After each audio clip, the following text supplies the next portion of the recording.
Hey everyone, welcome back. In this video, we're going to check how to find your email and reset your password on Epic Games. If you're new here, make sure to hit the subscribe button for more helpful tutorials. I'll show you the steps in a simple way.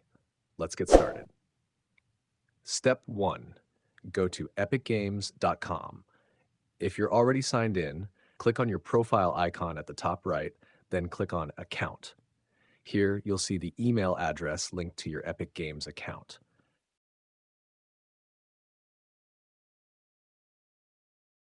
Step 2. If you're not signed in, go to epicgames.com and click Sign In.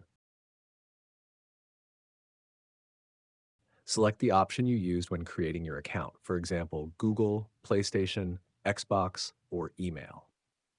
Step 3. Click on Forgot Your Password.